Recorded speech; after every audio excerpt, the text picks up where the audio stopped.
Hello, this is the Boss Lady from Route 33 Wrestling in Spencer, West Virginia, and you're checking out the Three Count Podcast. Welcome everybody to another great edition of the Three Count Podcast presents Now Entering, and I'm your host, Clifford Red Dog Miller, the man that leads you up that mountain called wrestling. And by now, with this being season 6, our 400 something episode, I would just hope you say it with me. I am your Sherpa, because like your tribal chief, acknowledge me.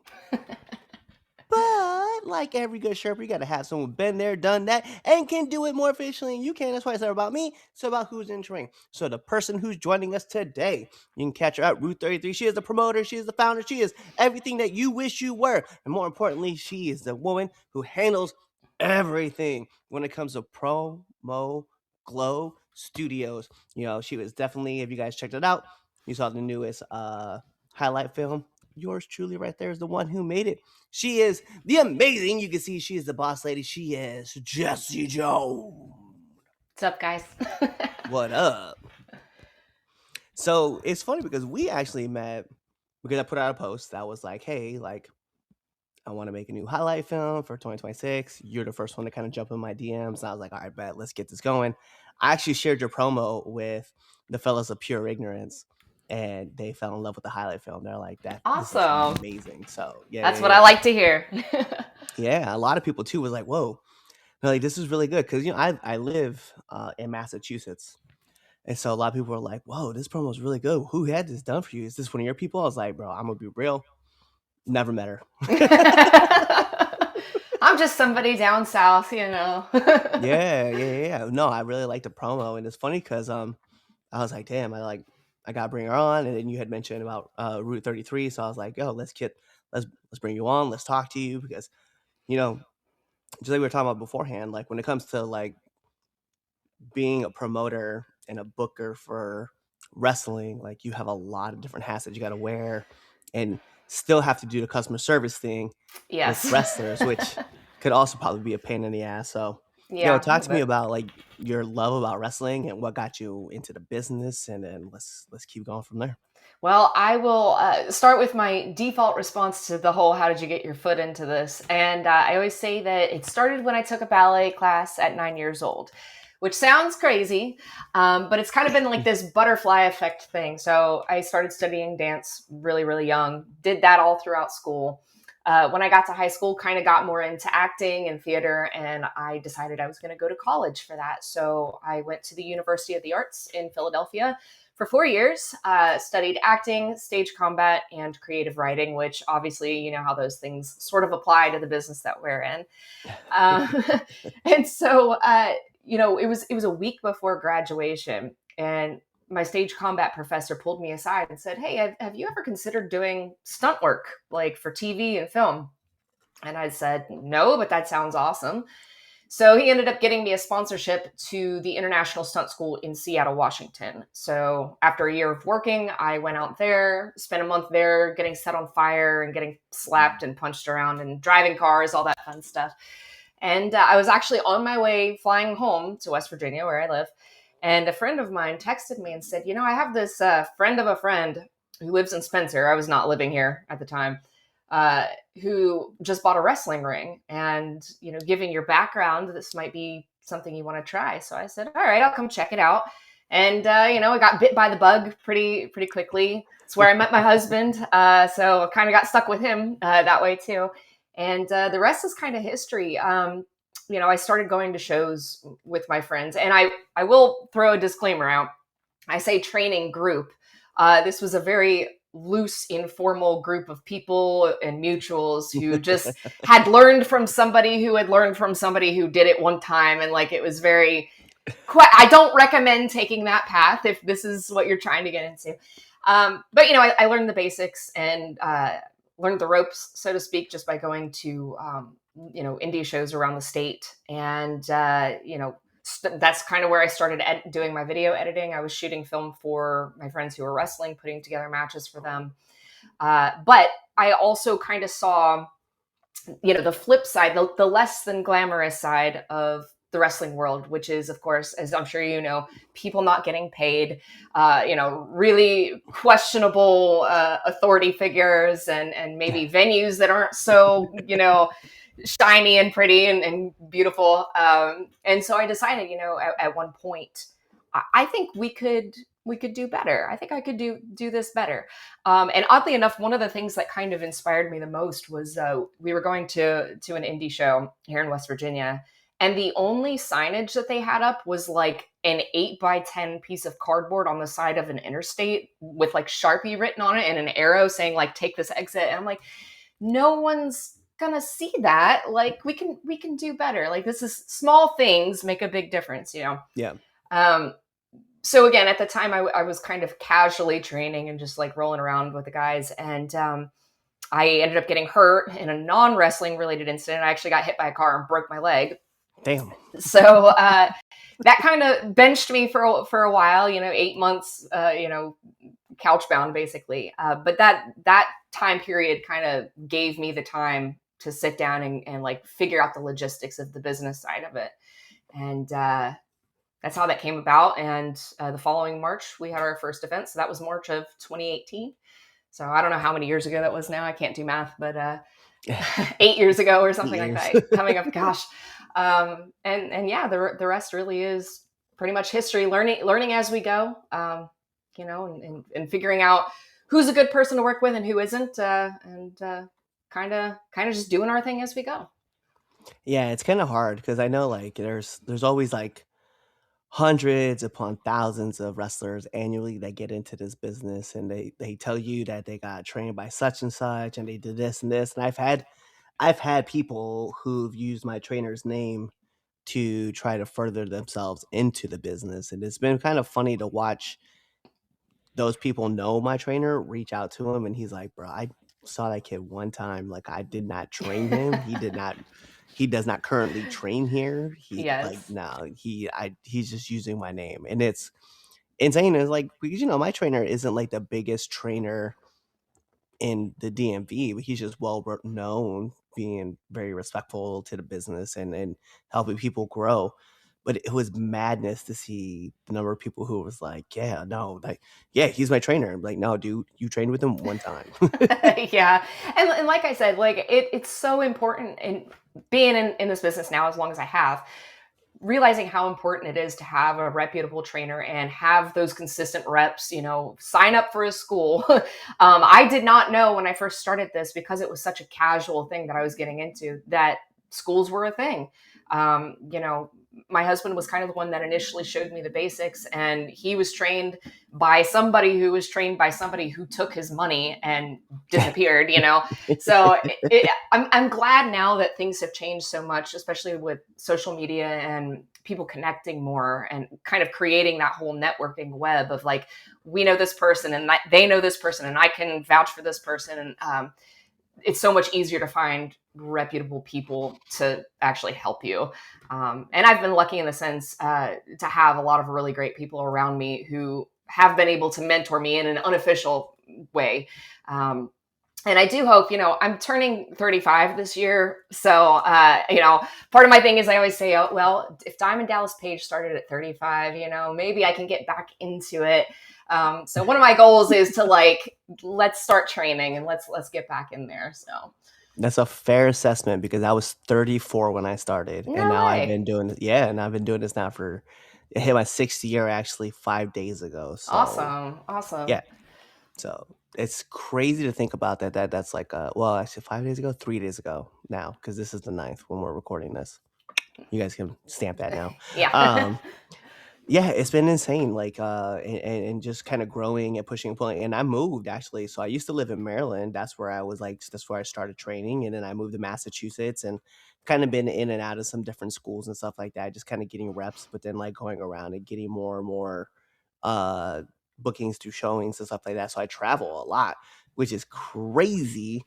But, like, for me, to ask you, I'm just kinda curious, like, how do you decipher, like, who's gonna be a good fit for your show? It's tough.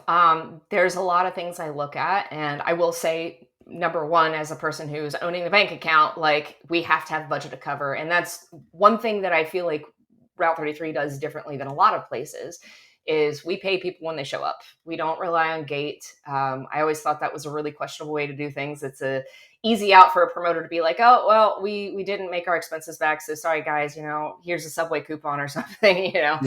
And so, that's the first thing is like just planning the finances of it. I think it's just from a business aspect is so important. If somebody says, hey, I've trained 20 years and, I'm going to cost $500 on a plane ticket and hotel. Well, we probably don't have that in our budget unless we had a really, really good show before. We'll keep your information. And, if there comes a time where we can swing that, then absolutely. But, a lot of the people we book come from the same places that other people we have booked have worked. So you mentioned Maryland. I've had a couple people name drop you. Michael Anthony, of course. Boo, we don't like him. But people in the Baltimore area, there's a group there that we started working with a few years ago. I had friends actually in the theater community that were also doing pro wrestling training, and they said, "Oh, these are my students. Like, do you want to give them a shot?" I said yes, and then they came and grew with us, and then they referred more people to us, and so that's part of it. One thing that I try to do as best as I can is really vet people as much as possible through the people that I know that have worked them. But I'm also open to having students getting their first reps on our show as well, provided that their trainers say that they've worked safe matches before. They're not going to kill anybody or drop anybody on their melon, Right. which is really, really important. But of course, too, like before I started, well, actually, after I started wrestling training, and after I broke my leg and kind of was coming back, I got into some manager work, and my husband and I were actually working in Ohio quite a bit. And so that's where we met a lot of the people that we started out with. Our first couple events were like 90% people from Ohio. And so it's kind of grown. It's a lot. I will say that having face-to-face interaction with people is a big thing for me. And I'm not one of these people that say like, you have to come and set up tables and chairs and like, help set up and tear down in order to get a spot. But it does help if you show up and I meet you face to face and, we have an interaction. And a lot of times we get people that drop out, and like, if you have your gear with you and you can do a match safely, you might get on, and then it goes from there. I think that's always important too. Is like a thing that people forget is like just bring your gear. You never know what's gonna happen. Mm-hmm.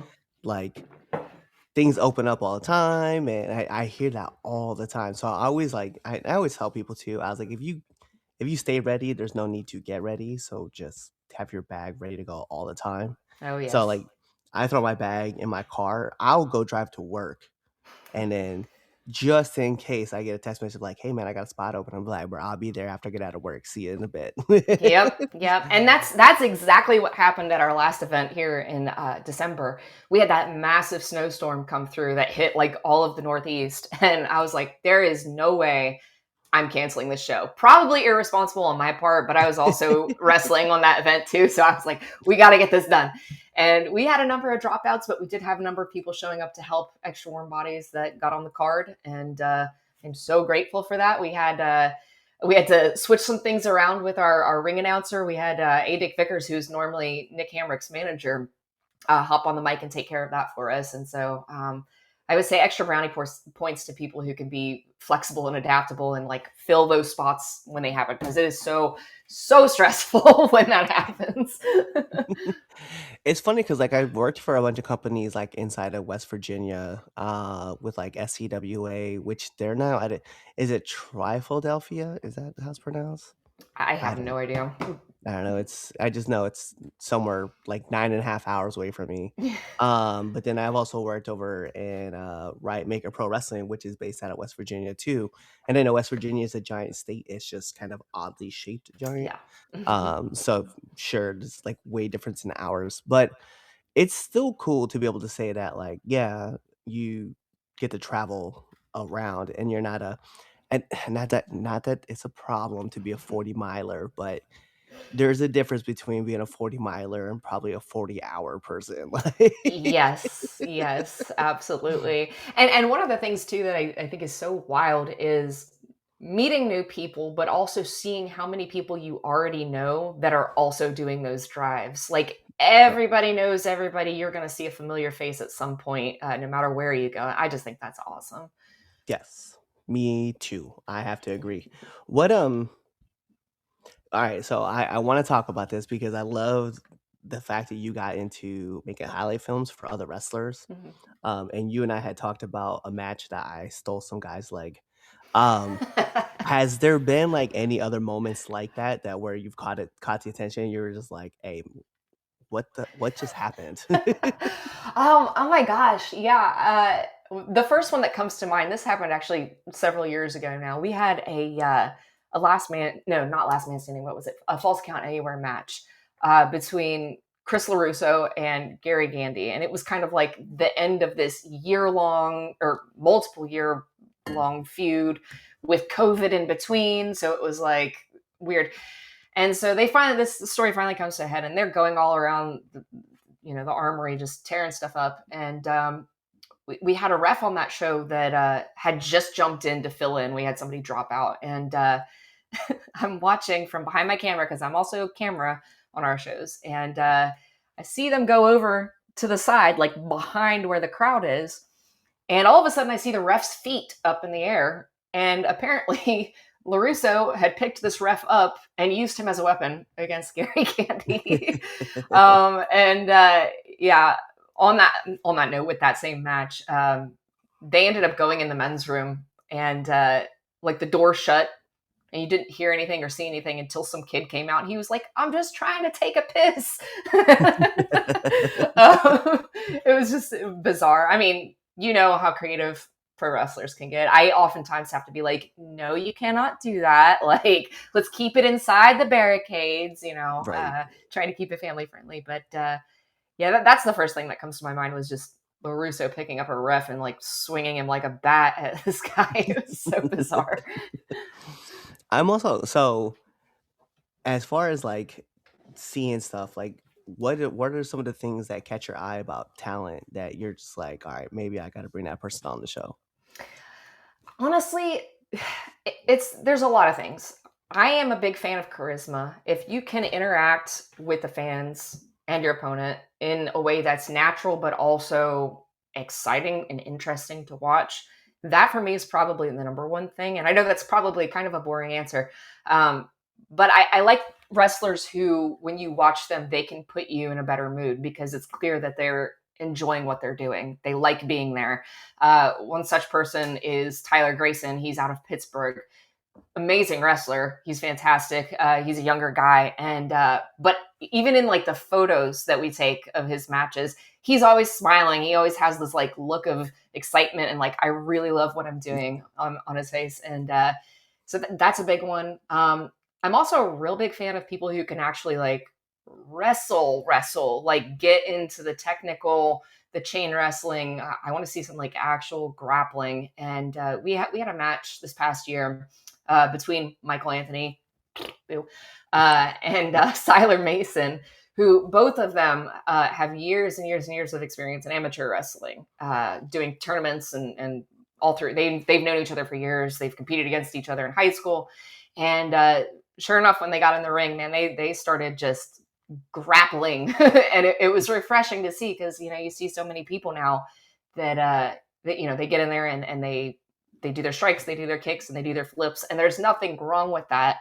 That does seem to be, the meat and potatoes, I guess, nowadays of what a lot of people are interested in. But it was really refreshing to see people who could pull off that like very technical grappling style and really get into like who is stronger, not who can necessarily hit harder or who can jump over the top rope, but who can actually like physically ground their opponent through pure strength.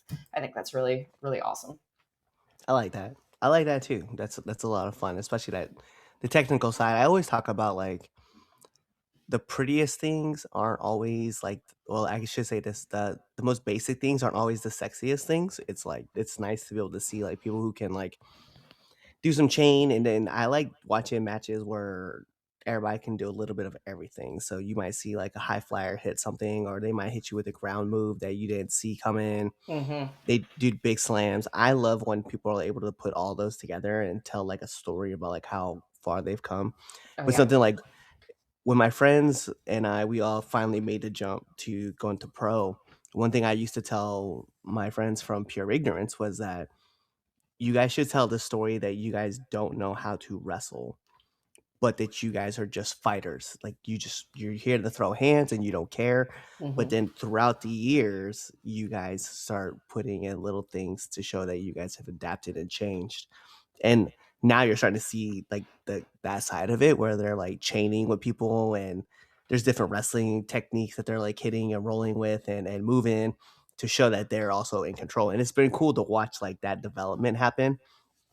Where me, I'm just a big goof who just steal people's legs. That's all I do. That was wild. That was wild. I was like, did he really just do that?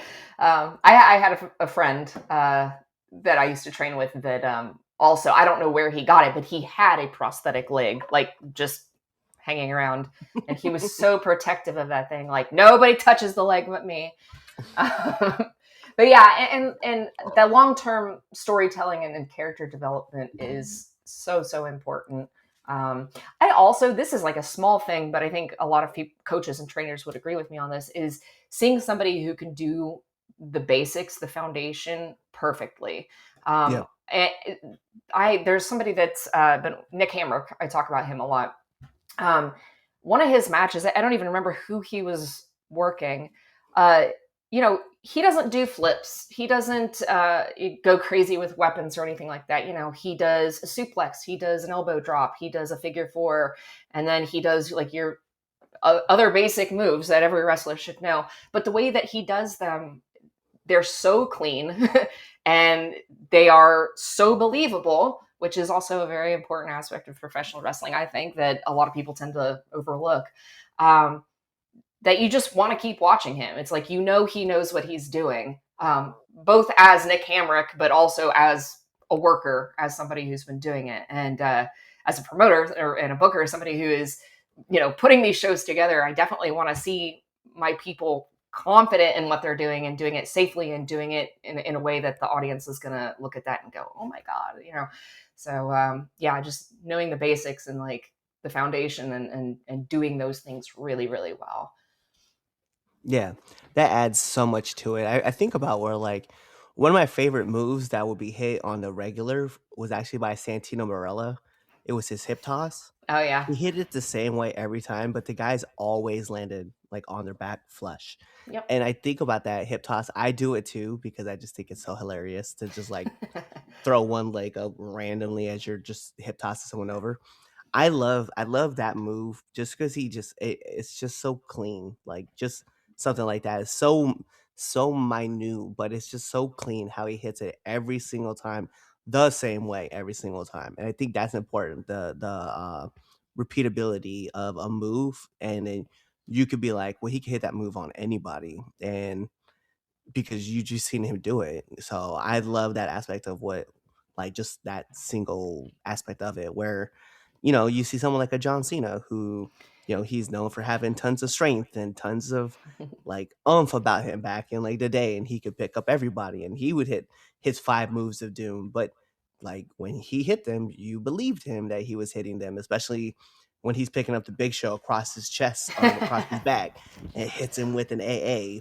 But the story was he couldn't pick him up at first, and now he's got all this adrenaline, and so Yep. I can agree to like good storytelling of like basic moves can all matter too, because I think about it too when I look back at wrestlers. I'm like, cool, so you can do a 450. Can you make me believe that you're about to power slam somebody, like, Right. or just body slam them? Like, can you make Yeah. me believe that that's going to be a thing that you can do? Yeah, So and especially because realistically speaking, if you body slam somebody out on the street, they're not getting back up. right, We want to believe that each move is going to be the last move that of this match. Or worry that it's going to be the last move of the match, depending on who you're rooting for. Um, but yeah, the cleanliness of executing certain moves, knowing your move set, and doing it well. It's one of the reasons Tajiri is my favorite wrestler and has been since I got into this. Everything he does is just so crisp, and he's he's so creepy about it. He sneaks up, but it's consistent, and what's going to happen when he gets behind somebody and like takes his little pose. He's that person's about to get their head kicked off. Yep. Yeah. So. About to get hit with the buzzsaw Oh yeah. right through the melon. What's so Tajiri being one of your favorite, what are some of your other favorites that you like to watch work? Um, I will say everybody knows this Rhea Ripley. I love Rhea Ripley.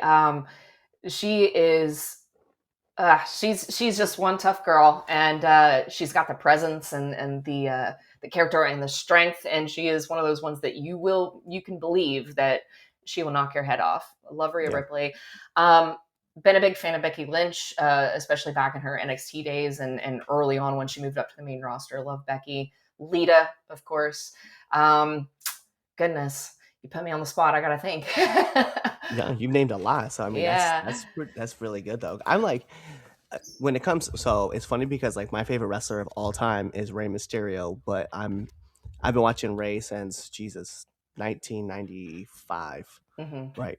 And to me, it's that ultimate underdog story. But then, like as you watch him evolve, like he's been able to do more, Hmm. right? If he wants to, he can hit a submission. He just chooses not to. Like he's also known for high flying. He's also been a big, strong guy. Like he's a never back down champion. But like outside of that, another wrestler that I really enjoy watching is actually Rhea Ripley because she just you, there are people who have the it factor, and then there are people like Rhea Ripley. Like she commands the presence, and she doesn't do anything to command it. It's just there. It just It's just flows out her. of her, yeah, naturally. And I remember watching her through the women's classic the first time, and she's there with her blonde hair, and she was like, "Yeah, I'm here. I'm cool." Blah blah blah blah blah. And then the next year, she showed up, and like half her head is like shaved off, and I was like, "Whoa, Yep. who's this?" Yep. And I think everybody had that same kind of reaction. I know that I forget who she was wrestling, but when she hit that pin the first time, everyone was just like, "Oh my Yep. god, she's the next thing." Yeah, but when she came back and she had the chains and the leather and the short hair and she hit that pin, I was like, whew, it got hot in here all of a sudden. Yes, this is this is not what I expected to see. This is not what Just I expected. let's get Yeah. this out a little bit. Yeah, whew. And Yeah, then but when I she's saw great. her, yeah, now that she's got her black hair, and then she's still hitting that style of pin on different girls. You're kind of like, I I take that pin. Yeah, in a heartbeat. In a In a heartbeat. heartbeat. I take that pin. Um, Yeah, I love so another person I love watching too, like the technicality of him as well as like the ability to have like great character work and still can do like a lot of high flying is actually Mustafa Ali. I think that he is so underrated. Like Yeah, he's so good at what he does. And I truly. like I remember when he did the first speech as the presidential candidate in the WWE, and they were like, "Yeah, it's not really for us." And then he came back in NXT and did it, and I was like, I've recorded like all of his speeches all the way up through TNA.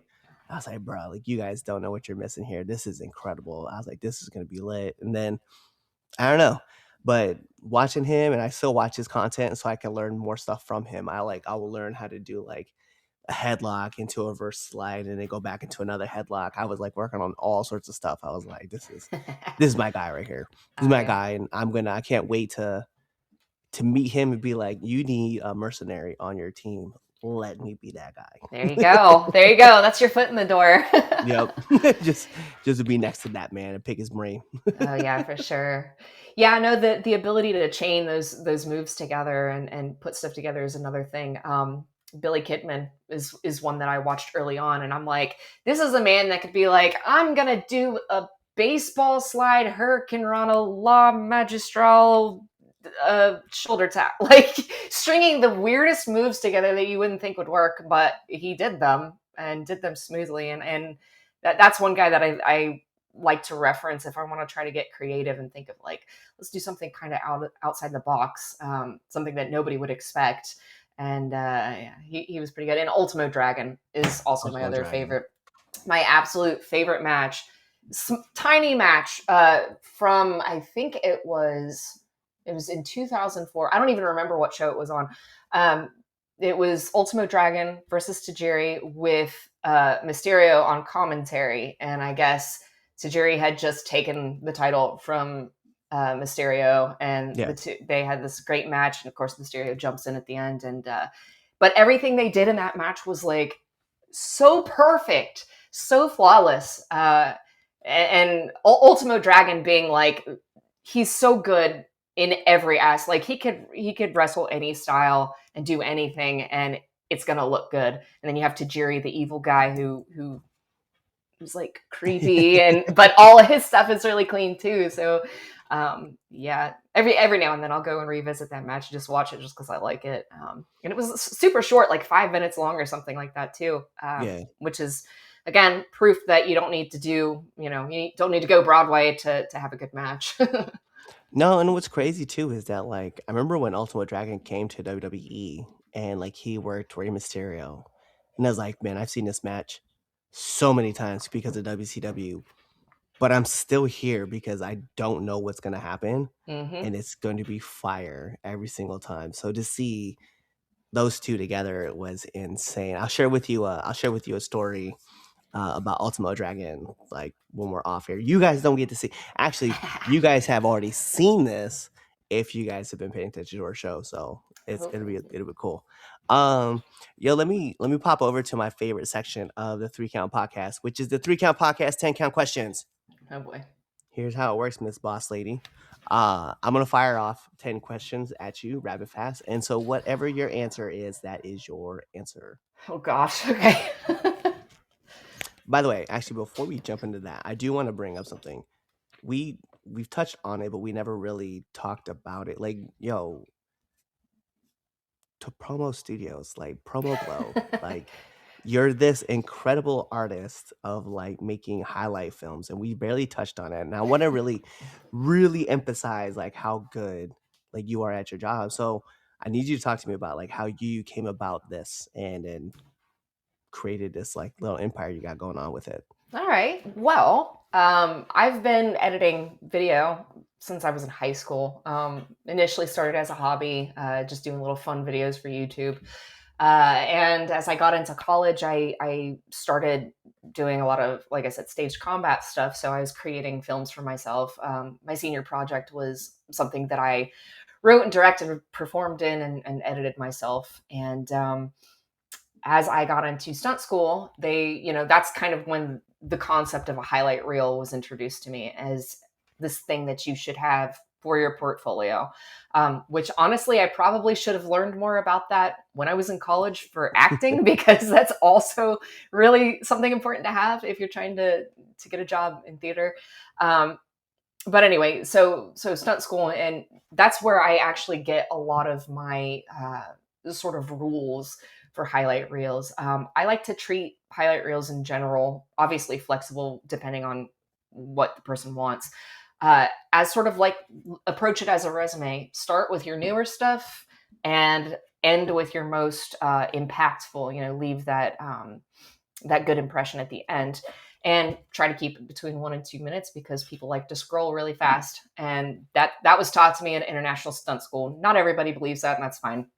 um, but of course, as I started doing more with wrestling and marketing my own stuff and seeing some of the videos that some of my colleagues are putting out, my fellow wrestlers are putting out, that maybe aren't the best quality. Maybe they're, screen recordings on an iPhone, or, vertically shot in a phone, in a car or something like that. I thought, well, it doesn't look good to me as a promoter. Like, maybe this isn't something that I would post on my page.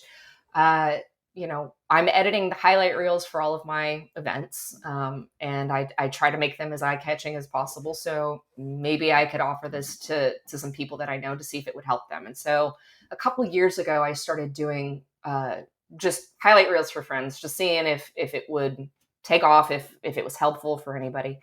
And I did get a couple people coming back saying like, hey, could you do this for me? Could you do that?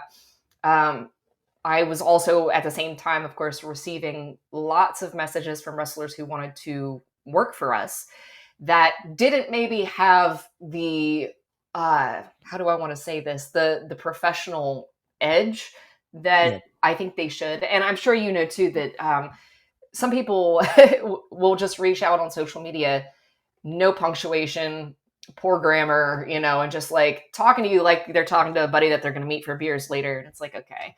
The number of times I get "Hey brother" in my inbox is hilarious, for the record.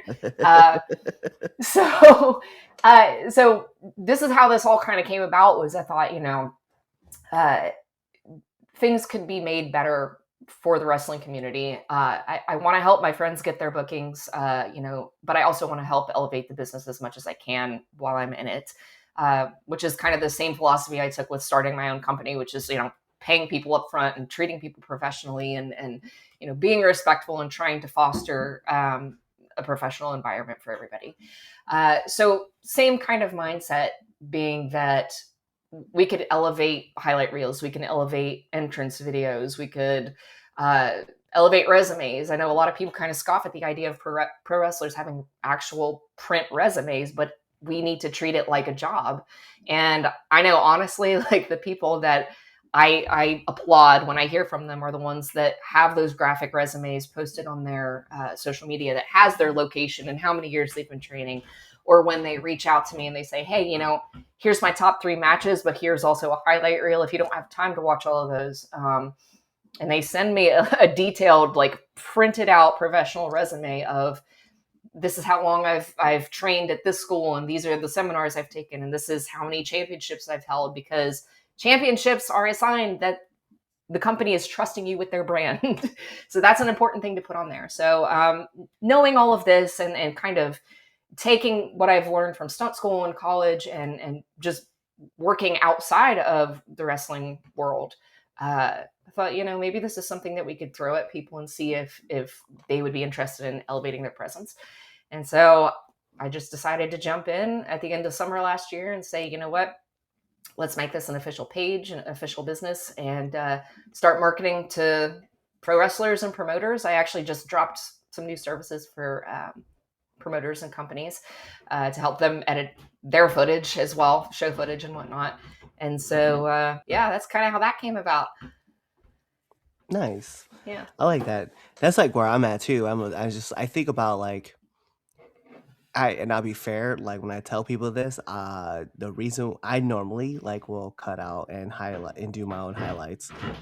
I was 100% like, I'm not doing this. I'm lazy and I'm going to have someone else do it for me that loves it more than I do. And so that's where it all came from. So when I put it out there, I was like, I need someone to help me out. And so that's why the one thing I like about you too, when it came down to it, you were very collaborative. You were asking a lot of questions about like what I was looking for, but more Mm-hmm. importantly, I was like, I don't control this. Like, this is you. Like, I will hand you all the stuff. You can see how I am. You can see how I react, and then you can make this work from here. Because I think at the end of the day, if I'm telling you what to do and what I'm looking for, then why don't I just do it myself? Like, Right. Right.